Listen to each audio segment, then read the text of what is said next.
প্রিয় বন্ধুরা, আজকে আমাদের গন্তব্য হলো বিমান বাহিনী জাদুঘর। এখানে টিকিট কাটা হয় 50 টাকা টিকিট প্রতিজন। এখানে আপনার হলো প্রতিজনে হলো আপনার 50 টাকা। তবে 3 বছরের উপরে যদি ছেলে অথবা মেয়ে বাচ্চা হয় তাহলে টিকিট লাগবে। 3 বছরের নিচে হলে তাদের টিকিট লাগবে না। প্রথম কথা হচ্ছে, বিমান বাহিনী জাদুঘরের ভিতরে যখন আপনি ঢুকবেন অবশ্যই আপনি ডানে অথবা বাম দিক দিয়ে প্রবেশ করবেন। আপনি মাঝখান দিয়ে কোনো সময় প্রবেশ করার চেষ্টা করবেন না, তাহলে আপনি অনেক কিছু এড়িয়ে যাবেন। আর বিশেষ করে এখন খরার সময়, আপনার বৃষ্টি নেই, এই কারণে হয়তো একটু দেখাচ্ছে।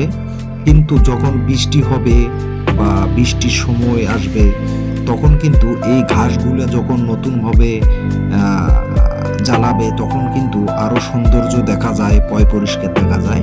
এখন অনেকটা ধুলাবালুই ভরা।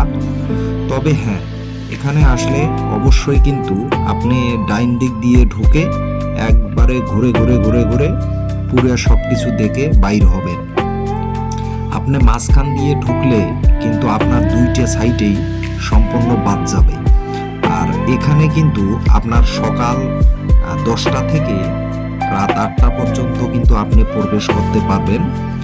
আর এছাড়া আপনি এখানে আসলে অবশ্যই, বিশেষ করে বাচ্চাদেরকে নিয়ে আসলে অন্যরকম একটা আনন্দ ফিল করতে পারবেন। কারণ এখানে বাচ্চাদের খেলনার অনেক পরিবেশের জায়গা আছে, ঘোরাঘুরিরও জায়গা আছে, অসাধারণ জায়গা।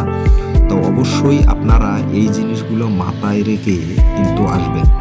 আর বিশেষ করে এখানে কিন্তু আপনি যখন কোনো প্লেনে উঠতে চাবেন, এখানে কিন্তু টিকিট সিস্টেম আছে। প্রতি প্লেনে আপনি উঠবেন, উঠে একটু বসবেন, ছবি উঠাবেন, আপনি একটু দেখবেন। তো সেই ক্ষেত্রে যদি আপনি প্লেনে ওঠেন সেক্ষেত্রে কিন্তু আপনার এখানে 30 টাকার টিকিট লাগবে। এমনি যদি আপনি ছবি উঠাতে চান সেক্ষেত্রে কিন্তু আপনার লাগবে না। আর পাশাপাশি এখানে কিন্তু বসারও জায়গা আছে। আর এখানে হইলো বিশেষ করে ভেতরও ক্যান্টিন আছে, খাবারের ব্যবস্থা আছে। আপনাদের যদি কারো ক্ষুধা লাগে সেই ক্ষেত্রে আপনারা কিন্তু ওখানে খেতে পারবেন। এবং এখানে কিন্তু আপনার সেরকম কিন্তু খাওয়ার ব্যবস্থা আছে। আর পাশাপাশি এখানে কিন্তু সিরিয়াল মেনটেন কিন্তু আছে মোটামুটি, বিশেষ করে প্লেনগুলো সাজানো গোছানো। এখানে কিন্তু দূর দূরান্ত থেকে মানুষ আসে। বিশেষ করে আপনি বিকেলবেলা আসলে বেশি লোকজন হয়, সকালের দিকে কিন্তু লোকজন অনেকটা কম হয়। এই জিনিসটা অবশ্যই আপনারা মাথায় রেখে কিন্তু এখানে আসবেন। আর হইলো পাশাপাশি এখানে আসলে অবশ্যই আপনার ভালো লাগবে, লাগার কোনো কথা না।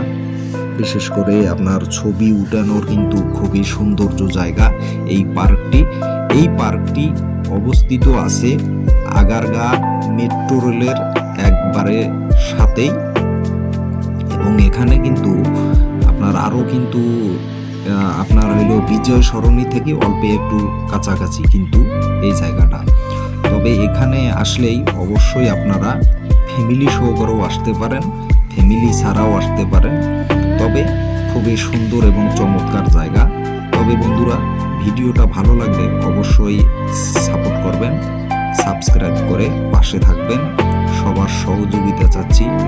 সবাই ভালো থাকবেন। আসসালামু আলাইকুম, আল্লাহ হাফেজ।